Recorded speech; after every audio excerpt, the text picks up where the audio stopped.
This is the Sunshine Cathedral perspective.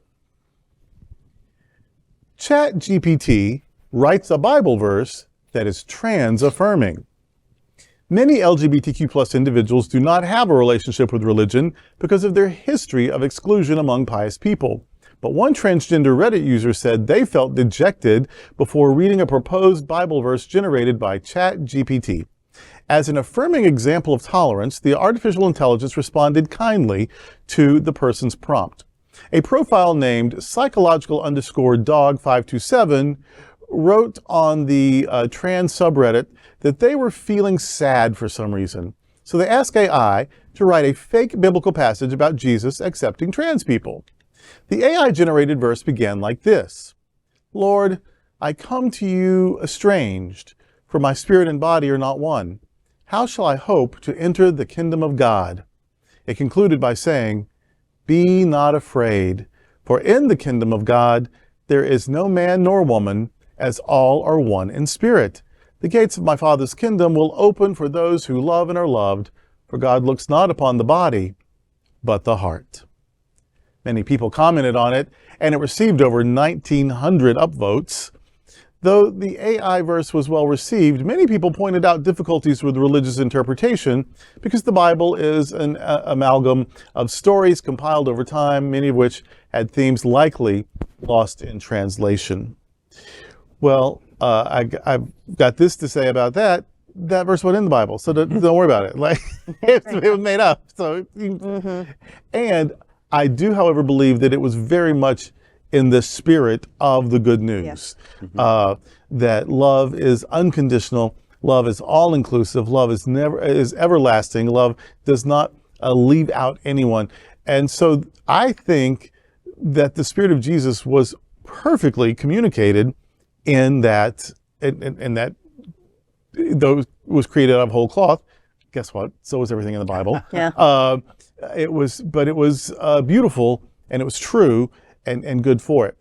Now, I worry about, we've talked about this AI stuff before, and I always wonder, does it lose the human voice? That seemed to capture the human voice. I was really impressed with that. But here's the thing. It responded to a very definite question. Can you give me a positive, thing about my life? I suspect it could work the other way too, though. Can you give me something to attack people with? Some harsh argument to prove that this other group of people are horrible or not worth? And I'm assuming it could do that too.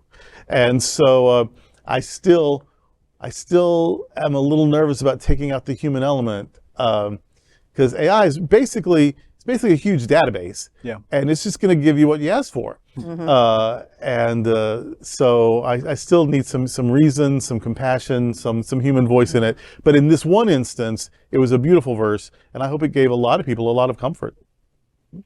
I think it's a good reminder to the church that we still have work to do also.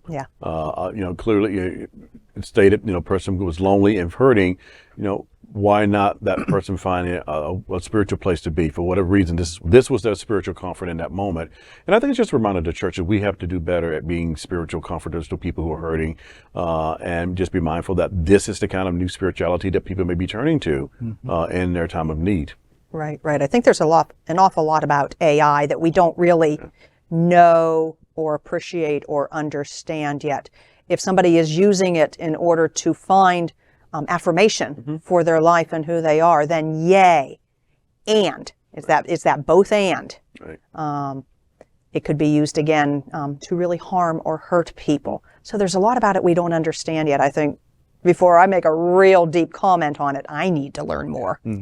Especially if it doesn't footnote. Exactly. I don't have a lot to add except to say that it's good that the conversation has begun. That we are able to, in open dialogue, understand that AI is there and people are going to it for any number of reasons, good, bad, or indifferent.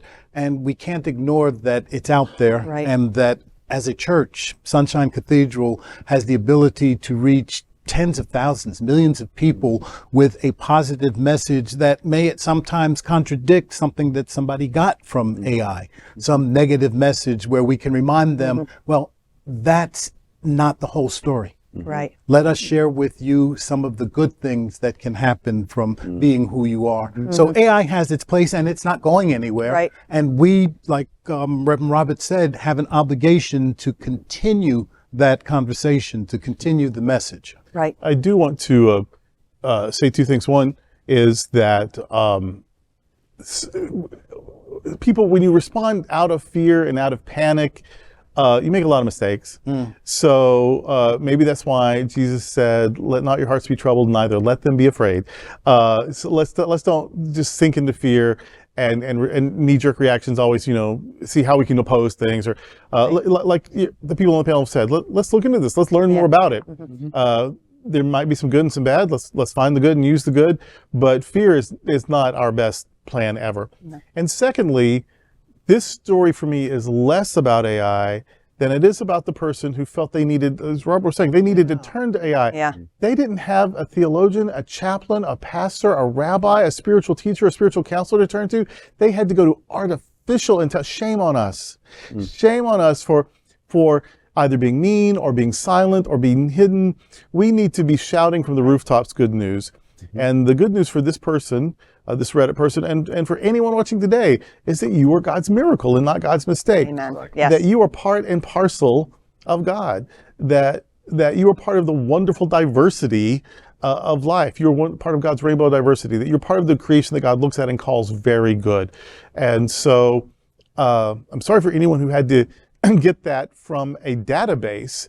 But at least one time I want you to hear it from 4 people. Yeah. That if you're gay, if you're lesbian, if you're pan, if you're demisexual, if you're asexual, if you're straight, if you're transgender, if you're non-binary, if you're questioning, if you're whatever you are, that's part of God's plan. Yes. And you are made in the image and likeness of God, and we're better because you're here, and we're better because you're who you are.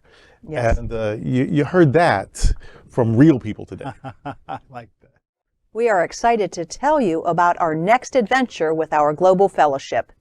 In 2024, we'll be going to where the hills are alive as we explore Austria and Alpine Europe for Gay Oktoberfest.